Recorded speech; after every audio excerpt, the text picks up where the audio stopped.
Salut ami, c'est ma mère. Allez, je parle de Jésus un peu. Salut. Tu savais que, imagine Jésus avait YouTube à l'époque. Il pouvait faire des vidéos et comme ça, tu l'entendais de sa propre parole. C'est-à-dire de lui, c'est lui qui se filmait comme je viens de faire. Il serait là sur le mont Sinaï, le machin, les trucs.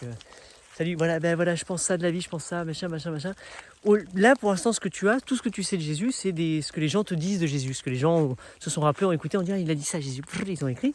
Mais on n'a pas la source directe. Comme les grands maîtres, la plupart des grands maîtres n'ont pas ils n'ont pas écrit des livres, ils n'ont pas dit alors, ils sont assis avec une plume, non, c'était l'art oral, ils ont parlé, Socrate, etc. Tous ces gens-là ont parlé, ont diffusé. Donc l'art du blabla, comme je fais sur YouTube, putain, je me penche parce que c'est un tunnel de la vie. Je suis dans le rabbit hole. L'art du blabla, de l'art oratoire, ça s'enregistre pas. Sauf qu'aujourd'hui, si, ça s'enregistre parce que je peux me balader, enregistrer. Et il y a des gens fabuleux, merveilleux sur YouTube, des milliers de gens qui disent des choses absolument incroyables et que tu as l'opportunité d'écouter tous les jours gratuitement à n'importe quelle heure de la journée. Qu'est-ce que c'est génial. Mais imagine Jésus avait ça. Donc maintenant, on dit Jésus vit. Tu sais, Jésus il a été résurrecté, il est revenu, il s'est réincarné et il vit aujourd'hui, en ce moment, sur la planète. Si je te dis ça, est-ce que tu as envie d'aller l'écouter ? Est-ce que ça te dit d'aller le voir et dire qu'est-ce qu'il a à dire maintenant Jésus puisqu'il existe ? Sauf que le souci, c'est que tu risques d'attendre que Jésus soit ressemble à l'image que tu as de Jésus. Il faut que ce soit comme lui, sauf que tu n'as que des dessins, il n'y a pas de photos. Donc les dessins, c'est très difficile à l'interpréter, à le rendre en humain.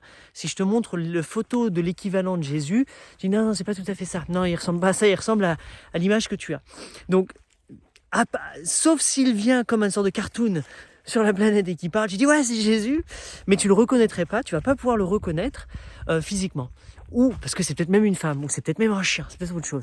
Donc en ce moment, Jésus vit et parle, etc. Et il y a des gens qui ont accepté. Et il y a plein de gens qui disent je suis Jésus, je suis Jésus, je suis Jésus.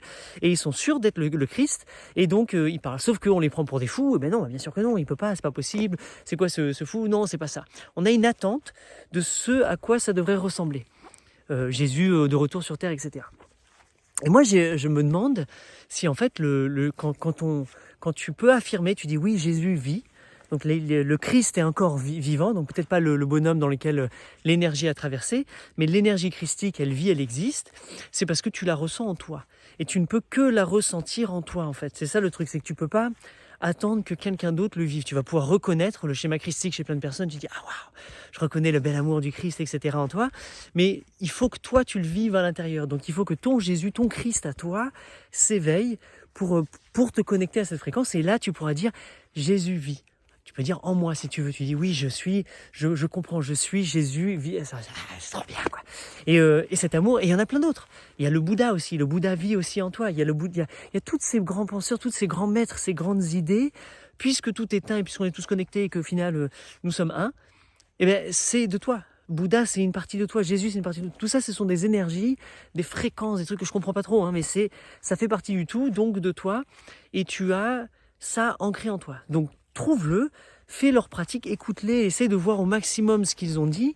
Et par un raccourci, toi, connecte-toi directement à cette fréquence. Ce que ça veut dire pour toi, médite, ferme les yeux, mets-toi dans la vibration Christ, la vibration Bouddha, la vibration Krishna, la vibration tout ça. Qu'est-ce que ça veut dire ? Attention à ce que tu lis, et surtout à ce que tu lis plus il y a d'écart entre la parole originale et le truc. Donc aujourd'hui, quelqu'un qui écrit aujourd'hui sur Christ, c'est de plus en plus chaud parce qu'en fait on ne sait pas, ça commence à se mélanger dans tous les sens. Donc je t'encouragerais de lire tout si tu as envie et fais-toi toi-même ta propre image, mais d'aller le plus possible à la source.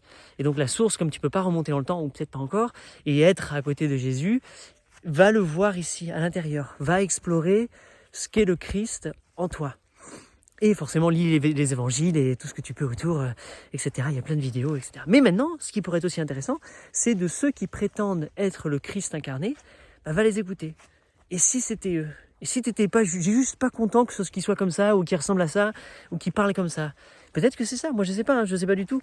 Mais va les voir, je crois qu'il y a un mec, il y a un Français, il y a des Russes, il y a des gens, il y en a plein, tu regardes sur YouTube, au milieu en anglais peut-être, et va voir, va écouter, on sait jamais quoi, tu vois, c'est là où c'est intéressant, et fais-toi ton propre opinion, mais par l'expérience, pas juste par ce qu'on t'a dit et par ce que tu refuses, par la limitation de ton cerveau. Va vivre vraiment tous ces trucs-là, et vois. Va sur les grands lieux sacrés, et vois. Va faire tous ces trucs-là, et vois. toi fais-le. Donc voilà, bref, magnifique journée à toi. Ciao.